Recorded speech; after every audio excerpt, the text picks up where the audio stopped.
हरे कृष्णा।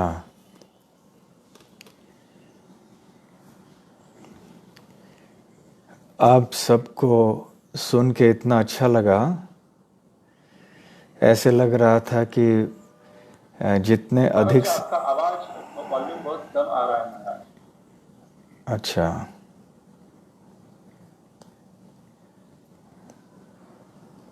अभी ठीक आ रहा है? यस महाराज, अभी ठीक है। अभी तो ऐसे लग रहा था कि और जितने भी भक्त बोलना चाहे वो बोल सकें, क्योंकि ये एक अवसर है कि सारे भक्त अपने हृदय की बात श्रील प्रभुपाद के संबंध में व्यक्त कर सकें और अन्य भक्त भी सुन सकें। तो ये जो दिवस है प्रभुपाद जी का आविर्भाव दिवस और उनका तिरुभाव दिवस भी, ऐसे ये 2 दिन हैं जहाँ पर विशेष करके सारे भक्तों को एक अवसर मिलता है श्रील प्रभुपाद का गुण गौरव करने के लिए और उनकी स्तुति करने के लिए, अपनी कृतज्ञता को व्यक्त करने के लिए। केवल ये एक व्यक्ति आके प्रवचन देंगे इसके लिए इतना नहीं है, क्योंकि जो भावपूर्ण बातें सारे भक्त बताना चाहते हैं उनको भी कहने का मौका मिलना और सबको सुनने का मौका मिलना ये बहुत आवश्यक है। बाहर की दुनिया में जब कोई नौकरी के लिए जाते हैं या व्यवसाय करते हैं तो उसमें लेन देन की बात होती है भौतिक दृष्टि से। तो वहाँ पर लोगों की भावनाएं इतनी अधिक जुड़ी हुई नहीं होती हैं। जो कोई व्यक्ति नौकरी के लिए जाता है तो उसके लिए उद्देश्य होता है कि कैसे महीने के अंत में मुझे तनख्वाह मिले, वेतन मिले और मैं चले जाऊंगा। तो व्यापारी भी इसी तरह से व्यापार करता है, उतना हृदय उसका उसमें नहीं रहता है, हालांकि मग्न हो जाना पड़ता है। परंतु यहाँ पर हमारे कृष्ण भावनामृत आंदोलन में जितने भी लोग जुड़े हुए हैं वो सब भक्त बने हैं। और भक्त अर्थात भक्ति अर्थात प्रेम। तो जहाँ इस तरह का भाव है, एक प्रेम है, तो इसमें और बाहर की दुनिया में बहुत अंतर है। तो प्रभुपाद जी ने हम सब के लिए एक ऐसे मंच प्रदान किया है, एक ऐसे कार्यक्रम दिया है, एक ऐसे हमारे लिए जीवन शैली प्रदान की है, एक ऐसे जीवन का ध्येय सिखलाया है जिसमें हम हमारे समस्त भावनाओं को समर्पित कर सकें। और हमारी भावनाएं इतनी समर्पित हैं इस आंदोलन में, इसलिए अधिक अधिक थोड़ा भी कुछ यहाँ वहाँ हो जाता है तो भक्तों को बहुत बुरा लगता है। अभी व्यापार में, नौकरी में, बाहर की दुनिया में कुछ ऐसे वैसे हो जाता है तो ठीक है, लोगों को इतना कुछ लगता नहीं है क्योंकि उनकी भावनाएं उतनी अधिक जुड़ी हुई नहीं होती हैं उनसे। परंतु हमारे आंदोलन में हमारे भक्तों की भावनाएं इतनी तीव्रता से जुड़ी हुई हैं कि भक्तों के लिए ही ये सब कुछ है।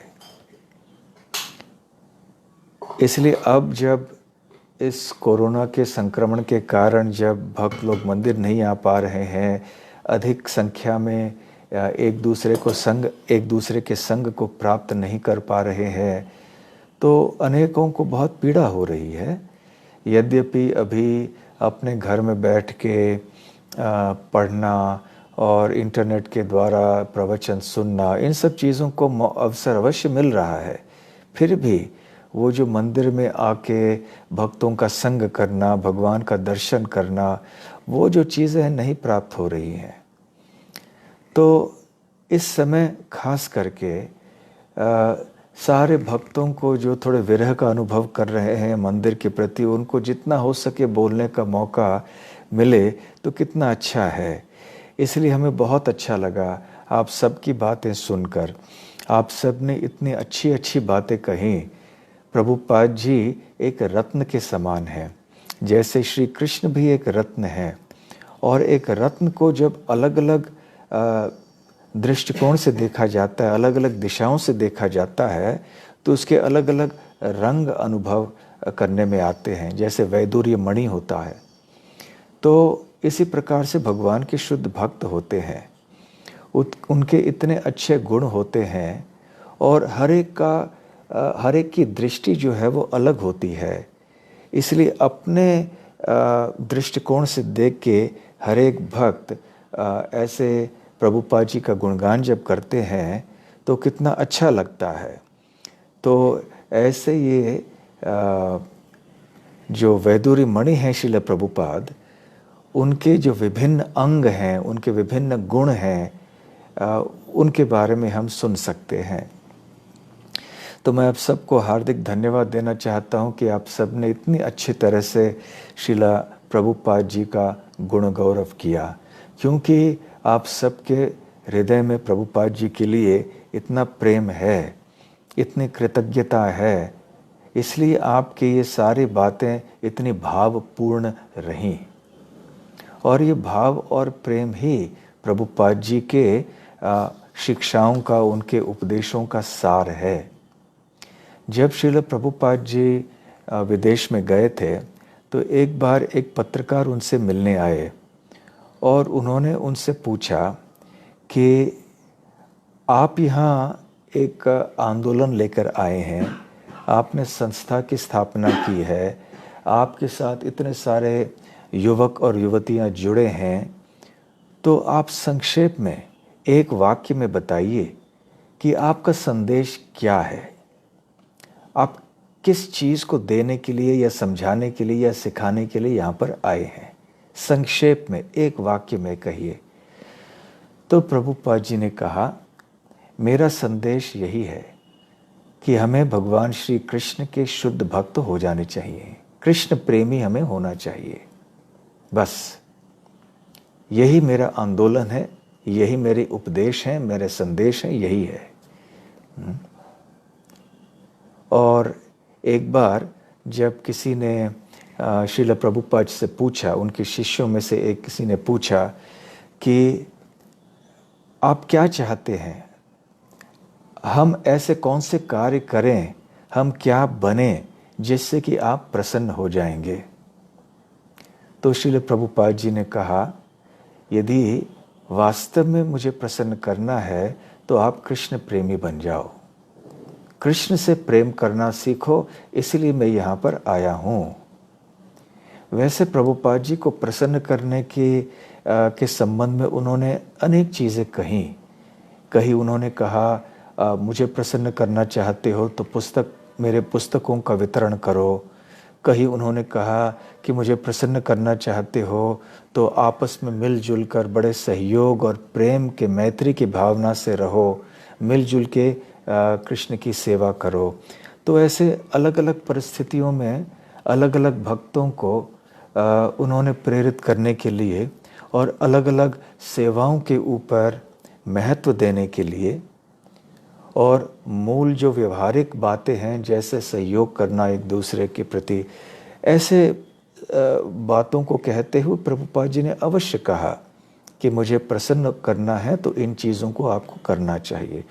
परंतु मूल बात जिस पे श्रील प्रभुपाद ने जोर दिया वो ये था कि हम सबको कृष्ण प्रेमी बनना है। तो प्रभुपाद ने कहा, यदि आप मुझे प्रसन्न करना चाहते हो तो शुद्ध भक्त बनो, कृष्ण से प्रेम करो। उसी तरह जब वो धर्म क्या चीज़ है इस संदर्भ में चर्चा करते तो उन्होंने भी कहा, इस श्लोक का उदाहरण दिया उन्होंने और अपनी बात की पुष्टि की कि सवै पुंसाम परो धर्मो यतो भक्तिर अधोक्षजे अहेतुक्य व्यवहिता ययात्मा सुप्रसिद्धति। कि वैसे अनेक धर्म होते हैं, उनमें से सर्वश्रेष्ठ धर्म वो है जिसका पालन करने से हमें भगवान श्री कृष्ण के प्रति शुद्ध प्रेम उत्पन्न होगा। हम भगवान श्री कृष्ण की हृदयपूर्वक, प्रेम पूर्वक सेवा कर पाएंगे निरंतर और बिना कोई भौतिक हेतु के। ऐसा करने से हमारा हृदय, हमारी आत्मा संतुष्ट हो जाएंगे। तो इस तरह से हम देखते हैं कि प्रभुपाद जी इस एक बात को और सिर्फ एक बात को सिखलाने आए कि कैसे हमें कृष्ण प्रेम का उदय हमारे हृदय में करवाना है। अन्य जितने भी चीज़ें हैं, जितने भी प्रभुपाद जी के आदेश संदेश आदि हैं, वो सब इस उद्देश्य की पूर्ति के लिए है कि हमें कृष्ण प्रेमी बनना है और अन्यों को कृष्ण प्रेम दिलाना है।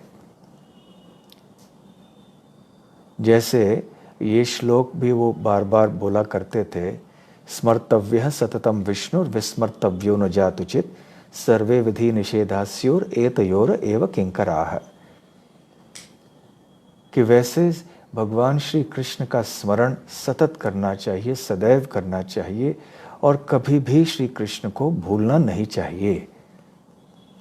और अन्य जितने भी विधि निषेध शास्त्रों में पाए जाते हैं, वो सारे के सारे इन दो नियमों के किंकर या दास हैं। दूसरे शब्दों में, जो भी अन्य चीज़ें हम करते हैं, उनका उद्देश्य केवल ये है कि कैसे हम श्री कृष्ण से प्रेम कर सकें और हम अन्यों को कैसे श्री कृष्ण प्रेम दिला सकें, उनको भी कैसे इस मार्ग में ले आ सकें। बस यही हमारा आंदोलन है। इसी चीज़ को सिखलाने के लिए श्रील प्रभुपाद जी इतना कष्ट लेके विदेश में गए। तो ये सार है हमारे आंदोलन का। यदि कोई हमें भी पूछे, जैसे कि श्रील प्रभुपाद जी से उस पत्रकार ने पूछा था कि ये हरे कृष्ण आंदोलन है क्या, इसका क्या उद्देश्य है, तो बस एक ही उत्तर है कि भगवान श्री कृष्ण के प्रति हमारे जीवन में हमें शुद्ध प्रेम जागृत करना है। कितनी सुंदर बात श्रील प्रभुपाद जी ने कही। बाहर जब वो गए तो उन्होंने अपने पोशाक को नहीं बदला, यद्यपि वो ये कहते थे कि यदि कृष्ण प्रेम की वृद्धि के लिए, प्रचार प्रसार के लिए आपको कपड़े बदलने पड़े तो अवश्य बदल लीजिए। परंतु उन्होंने ये बतलाया कि इस तरह के वस्त्र हमें पहनने चाहिए, इस तरह का भोजन हमें खाना चाहिए, लेना चाहिए। अर्थात उन्होंने पाश्चात्य देशों की संस्कृति को स्वीकार नहीं की। कईयों ने उनसे कहा था कि आप जब विदेश जाओगे तो आपको भी मांसाहार करना पड़ेगा, आपको भी थोड़ा शराब पीना पड़ेगा, उनकी तरह आपको रहना पड़ेगा, तब वो आपकी बातें मानेंगे। तो प्रभुपाद ने इस सलाह को नहीं स्वीकार किया। यहाँ तक कि चाय, कॉफ़ी, प्याज, लहसुन आदि की बात, इनके ऊपर वो बहुत स्थिर रहे, कभी हिले नहीं इन चीज़ों से। तो ये बातें हम इस समय याद रखें कि अनगिनत चीज़ें हैं जिनके प्रति हमारे मन में प्रभुपाद जी के बारे में कृतज्ञता उत्पन्न होती है। तो इस दिवस पर वैसे समय बीत रहा है, अभी अभिषेक का समय हो रहा है। तो श्रील प्रभुपाद जी के चरण कमलों में हम प्रार्थना करते हैं कि हम सबको वो ऐसे उनके हृदय में जो कृष्ण प्रेम था, उसका एक कण वो हम सबको दे दें। कम से कम मुझे दें। आप सब तो बहुत योग्य है ही। अपने हृदयपूर्वक सेवा करने के बल पे आपको अवश्य ये प्रभुपाद जी देंगे। और प्रार्थना मैं तो करता हूँ कि प्रभुपाद जी हमारे ऊपर भी ऐसी कृपा करें। श्रील प्रभुपाद की जय। श्रील प्रभुपाद आविर्भाव दिवस महोत्सव की जय। गौर प्रेमानंदे। हरि हरि बोल। हरे कृष्णा। बहुत बहुत धन्यवाद।